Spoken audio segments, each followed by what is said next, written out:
Assalamualaikum warahmatullahi wabarakatuh. Alhamdulillahirabbil alamin. Wassalatu wassalamu ala asrafil anbiya wal mursalin wa ala alihi wa ashabihi rasulillahi ajmain. Allahumma salli ala Muhammad wa ala ali Muhammad. Segala puji dan syukur kita ucapkan kepada Allah yang telah melimpahkan rahmat dan nikmatnya kepada kita bersama, sehingga kita masih dapat melaksanakan pembelajaran pada hari ini. Selawat berangkaikan salam, tak lupa pula kita doakan kepada Allah agar tercurahkan kepada Nabi kita, yakni Nabi Muhammad SAW. Baik, apa kabarnya anak bapak sekalian? Alhamdulillah, semua dalam keadaan sehat walafiat. Baik anak-anak, pada pembelajaran kali ini kita akan membahas yaitu tentang Al-Quran dan hadis pedoman hidupku. Nah, anak-anak bapak sekalian, di sini kita akan belajar 3 hukum Islam. Yang pertama ada Al-Quran, yang kedua ada hadis, dan yang ketiga ada ijtihad. Nah, sebelum kita mempelajari sumber hukum Islam ini, mari kita bahas satu persatu apa itu Al-Quran, apa itu hadis, dan apa itu ijtihad. Baik anak-anak bapak sekalian, untuk yang pertama, judul besar kita yaitu Al-Quran dan hadis pedoman hidupku. Selanjutnya kita akan membahas tentang Al-Quranul Karim. Nah, mari kita bahas dulu pengertian dari Al-Quran itu sendiri. Al-Quran, dari segi bahasa, Al-Quran berasal dari kata qara'a yaqra'u qira'atan Qur'anan, yang berarti bacaan. Nah, yang dari segi istilah, Al-Quran adalah kalamullah yang diturunkan kepada Nabi Muhammad SAW. Dalam bahasa Arab disampaikan secara mutawatir atau secara berangsur-angsur dan ditulis di dalam mushaf. Dimulai dari surah Al-Fatihah dan diakhiri dengan surah An-Nas. Selanjutnya, Al-Quran juga merupakan mukjizat terbesar dari Nabi Muhammad SAW. Baik anak-anak, di sini sebagaimana disampaikan di dalam surah Al-Isra ayat ke-9, Allah berfirman yang mana pengertian dari Al-Quran itu sendiri. Ada yang bisa membacakan surah Al-Isra ayat 9? Ya, kepada Ananda disilahkan. Selagi teman kita membaca, mari kita menyimak bacaan dari teman kita. Kepada Ananda disilahkan. Bismillahirrahmanirrahim. Inna hadzal Qur'ana yahdi lillati hiya aqwam wa yubashshirul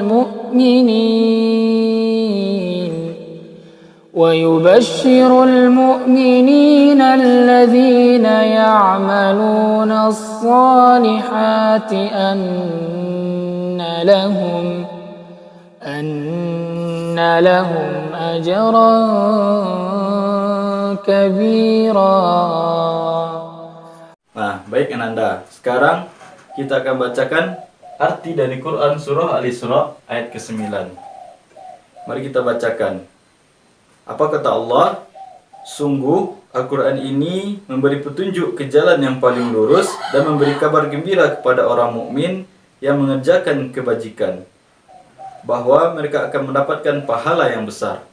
Nah, di sini jelas Allah mengatakan di dalam Quran surah Al-Isra ayat ke-9, Al-Quran ini adalah pemberi petunjuk dan jalan yang paling lurus atau memberi kabar gembira kepada orang mukmin.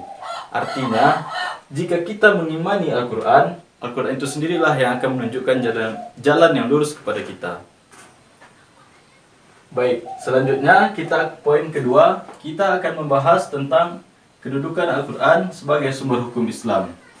Yang mana di sini kedudukan Al-Quran itu sendiri ialah Al-Quran merupakan sumber hukum Islam yang pertama atau hujjah yang pertama bagi kita. Sebagaimana firman Allah di dalam Quran surah An-Nisa surah yang keempat ayat 59.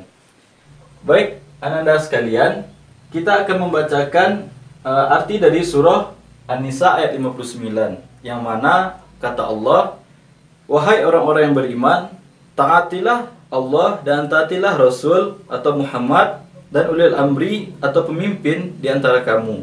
Kemudian, jika kamu berbeda pendapat tentang sesuatu, maka kembalilah kepada Allah atau Al-Quran dan Rasulnya atau As-Sunnah. Jika kamu beriman kepada Allah dan hari kemudian, yang demikian itu lebih utama bagimu dan lebih baik akibatnya. Nah, di sini jelas kata Allah dalam Quran surah An-Nisa ayat ke-59. Kita harus menaati Allah dan menaati Rasul serta pemimpin di antara kita. Selanjutnya, jika kita berbeda pendapat atau ada persalahpahaman di antara kita, maka kembalilah kepada hukum Allah, yaitu Al-Quran. Kemudian As-Sunnah. Nah, di sini jelas Al-Quran menjadi hujjah pertama di dalam sumber hukum Islam. Nah, baik anak-anak, sekarang kita lanjut kepada poin ketiga, yaitu kandungan hukum di dalam Al-Quran. Yang pertama, ada akidah atau keimanan. Yang kedua, yaitu ada syariah atau ibadah. Contohnya di sini seperti sholat, zakat, dan puasa, dan lain-lain. Nah, selanjutnya, yang terakhir ada akhlak atau budi pekerti. Yang mana Al-Quran itu sendiri mengajarkan akhlakul karimah kepada kita. Nah, selanjutnya yang kedua, kita akan membahas pengertian dari hadis atau as-sunnah. Nah, di sini kita akan membahas tentang pengertian dari as-sunnah atau hadis. Secara bahasa, hadis berarti perkataan Nabi Muhammad SAW.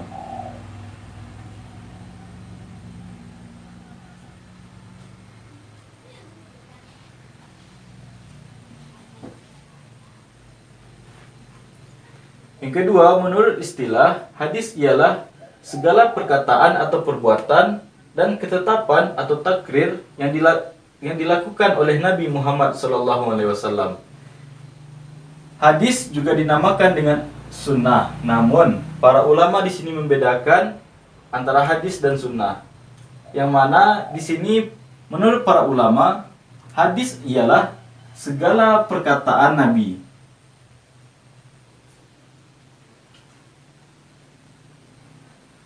Segala perkataan Nabi Muhammad SAW. Sedangkan as-sunnah di sini ialah segala apa yang dilakukan oleh Rasulullah SAW yang menjadi sumber hukum Islam. Nah, yang kedua, kita akan membahas tentang kedudukan hadis atau as-sunnah.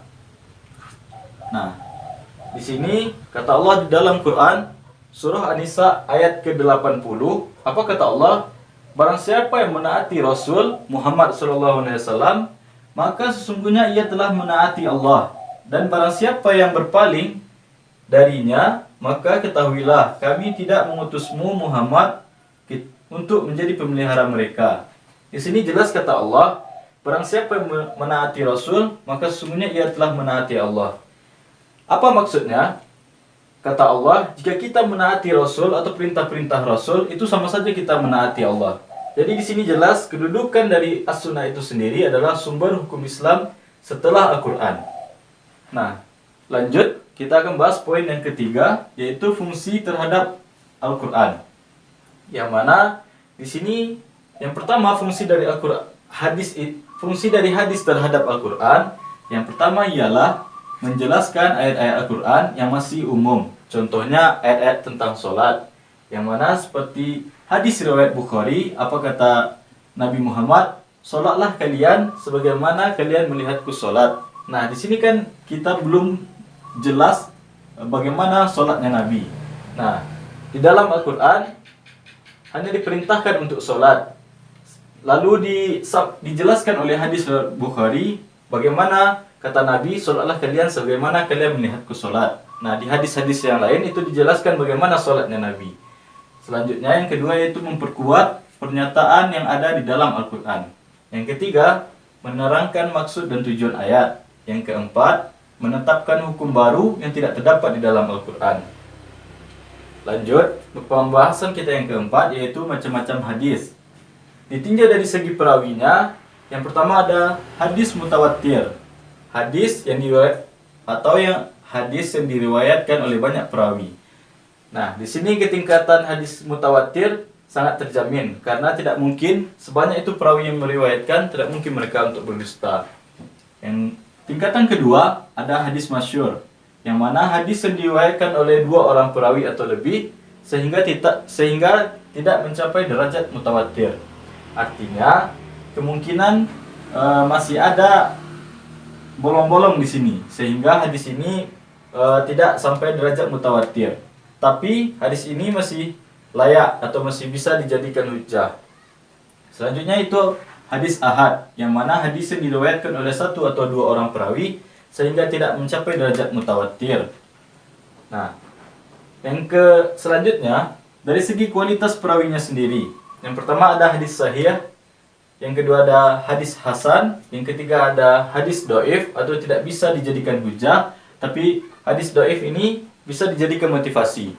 Sebagaimana contoh dari hadis dhaif ini ialah an-nazafatu minal iman. Nah, itu tidak ada hadis dari Rasul. Artinya ini adalah hadis dhaif. Kebersihan itu adalah sebagian dari iman.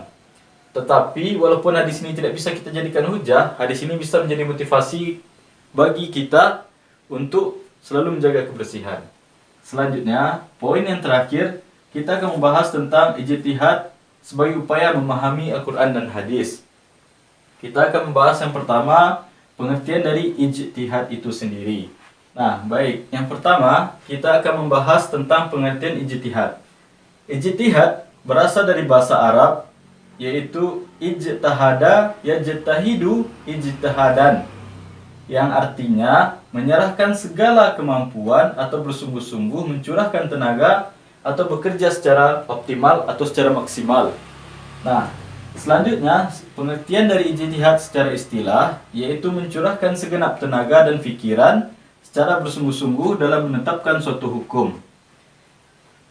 Nah, di sini orang yang melakukan ijtihad disebut dengan mujtahid. Nah, betul. Yang kedua, kita masuk kepada poin syarat-syarat berijtihad. Dalam berijtihad, tidak sembarang orang yang bisa untuk melakukan ijtihad. Artinya, di sini ada orang-orang tertentu yang hanya bisa melakukan ijtihad. Yang mana syarat-syaratnya ini yang pertama, memiliki pengetahuan yang luas dan mendalam. Yang kedua, memiliki pemahaman yang mendalam tentang bahasa Arab, ilmu tafsir, usul fikih, dan tarikh atau sejarah. Nah, lanjut yang ketiga yaitu memahami cara merumuskan hukum atau istinbat. Syarat yang keempat atau yang terakhir yaitu memiliki keluhuran yang mulia. Artinya orang-orang yang berakhlak mulia, yang terpandang akhlaknya itu mencerminkan akhlak yang mulia. Jadi orang ini meminimalisir kesalahan-kesalahan yang dia lakukan. Lanjut, masuk poin yang ketiga yaitu kedudukan dari ijtihad itu sendiri. Nah, sumber ijtihad merupakan sumber hukum Islam setelah Al-Quran dan hadis. Yang mana ijtihad ini dilakukan jika terdapat suatu persoalan yang tidak ditemukan di dalam Al-Quran dan hadis. Artinya, jika suatu persoalan itu datang di tengah-tengah masyarakat, tetapi ketika dilihat di Al-Quran, tidak ada hujjahnya. Tidak ada hukum itu terdapat di dalam Al-Quran. Begitu pula dengan hadis. Maka dilakukanlah ijtihad. Yang mana ijtihad ini boleh dilakukan, tetapi tidak boleh bertentangan dengan Al-Quran dan hadis.